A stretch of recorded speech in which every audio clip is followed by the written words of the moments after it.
Un bateau explose dans un port tranquille. Un homme meurt et soudain, le monde entier accuse la France. L'affaire du Rainbow Warrior, c'est le jour où une opération secrète a dérapé. 10 juillet 1985, Auckland, Nouvelle-Zélande. Un navire de Greenpeace, le Rainbow Warrior, est amarré. Il prépare une mission pour dénoncer les essais nucléaires français dans le Pacifique.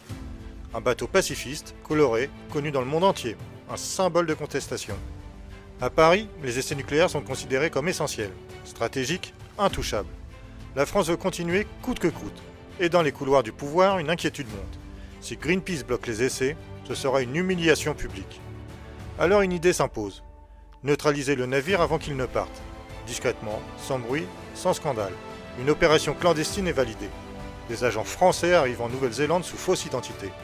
Ils louent des voitures, se fondent dans la ville, repèrent les mouvements du bateau. Tout doit être précis, rapide, invisible. Le plan est simple. Poser des charges sur la coque, endommager le navire, le rendre inutilisable. Une opération propre qui ne doit blesser personne et qui doit rester secrète. Mais la nuit de l'explosion, tout dérape. 2 détonations. Le Rainbow Warrior s'incline, se remplit d'eau et coule lentement. Mais dans la panique, un photographe, Fernando Pereira, remonte à bord pour récupérer son matériel. Il est piégé à l'intérieur, il meurt, et là tout bascule. La Nouvelle-Zélande comprend immédiatement que ce n'est pas un accident. Les autorités enquêtent, interrogent, fouillent. Elles arrêtent 2 agents français.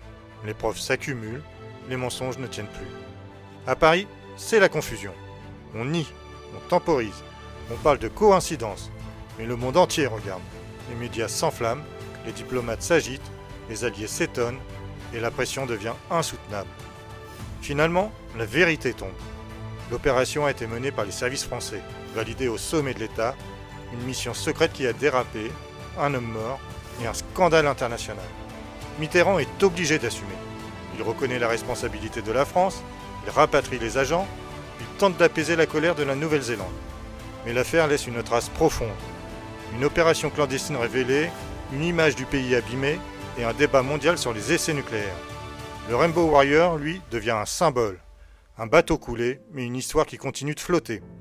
Une affaire qui rappelle que parfois, une décision secrète peut exploser au grand jour et emporter tout le monde avec elle.